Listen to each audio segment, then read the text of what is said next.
तो स्वागत है आपका राजस्थान इतिहास के इस क्लास में। पिछली क्लास में हमने आर्य सभ्यता के बारे में पढ़ा, जिसका कि एक केंद्र गिलुन था। उसके बारे में भी हमने कल पिछले वाली क्लास में पढ़ा। आज हम पढ़ने वाले हैं गणेश्वर सभ्यता के बारे में और सुनारी सभ्यता और नौ सभ्यता के बारे में। तो सबसे पहले हम स्टार्ट करते हैं गणेश्वर सभ्यता से।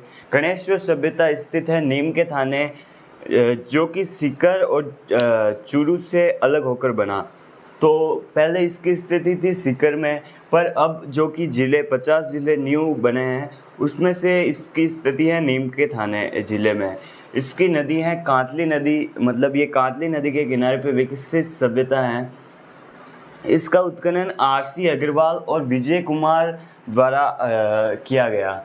इसके उपनाम में सबसे पहले इसका उपनाम आता है ताम्रलिप्त सभ्यताओं की जननी, क्योंकि इस सभ्यता से जो भी साक्ष्य प्राप्त हुए या फिर जो भी उपकरण प्राप्त हुए वे मुख्यतः तांबे के थे, और तांबे में भी 99.9% शुद्ध तांबे से बने थे। तो इसीलिए इसे ताम्रयुगीन सभ्यताओं की जननी कहा जाता है और इसे पुरातत्व का पुष्कर कहा जाता है, क्योंकि यहाँ से सबसे अधिक पुरातात्विक साक्ष्य मिले। सबसे अधिक तो नहीं कह सकते, बट यहाँ पर डिफरेंट टाइप के पुरातात्विक साक्ष्य मिले, जिससे इसे पुरातत्व का पुष्कर कहा जाता है। उसके बाद हम इसकी विशेषताओं के बारे में बात करेंगे। तो गणेश्वर सभ्यता एक ताम्रपाषाणकालीन सभ्यता है, जिसमें तांबे व पत्थरों का सम्मिलित रूप से उपयोग किया जाता था। इस सभ्यता के मकानों का निर्माण पत्थरों द्वारा किया जाता था। इसका कालक्रम है 2800 ईसा पूर्व तक। यहाँ मतलब गणेश्वर सभ्यता का मानव शिकारी व खाद्य संग्रह था। मतलब ये शिकार करता था और अपने खाने को बचा कर रखता था, उसे संग्रहण करके रखता था। जैसा कि मैंने बताया कि इसे ताम्रयुगीन सभ्यताओं की जननी कहा जाता है। यहाँ से प्राप्त उपकरणों में तांबे की मात्रा 99% थी। ये अगर तांबे की मात्रा यहाँ पर इतनी ज़्यादा थी तो जाहिर सी बात है कि यहाँ से तांबे बाहर भी जाते थे। तो हड़प्पा के केंद्र जैसे कालीबंगा, मोहनजोदड़ो, वहाँ के तांबे की पूर्ति इसी सभ्यता से की जाती थी। यहाँ से प्राप्त साक्ष्यों में मछली पकड़ने के कांटे मिले, जो कि ऑब्वियसली तांबे के मिले, जिससे हमें पता चलता है कि यहाँ के लोग मछली खाते थे। मतलब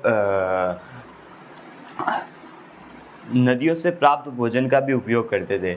उसके बाद यहाँ पर पत्थर से निर्मित एक बांध मिला। उसके बाद तांबे के बाणाग्र का अर्थ होता है बाण के आगे का भाग।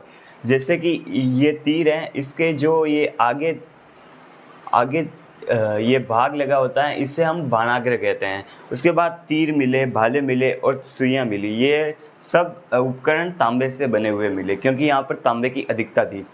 यहाँ पर कृपश्वर्णी मृदबांड मिले, मतलब नीले व काले रंग के मृदबांड मिले।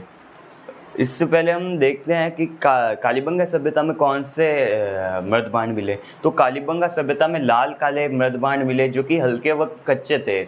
उसके बाद हमने आहार सभ्यता पढ़ी, जिसमें कि काले व लाल रंग के मृदबांड थे, बट वह मजबूत और बड़े थे, जिस कारण हम आर्य सभ्यता को कोठे व गारों की सभ्यता भी कहते हैं। उसके बाद हम देखते हैं हमारी न्यू सभ्यता सुनारी सभ्यता, जो कि झुंझुनू में स्थित है कांतली नदी के किनारे। ये दोनों सेम नदी के किनारे स्थित अलग अलग सभ्यता हैं।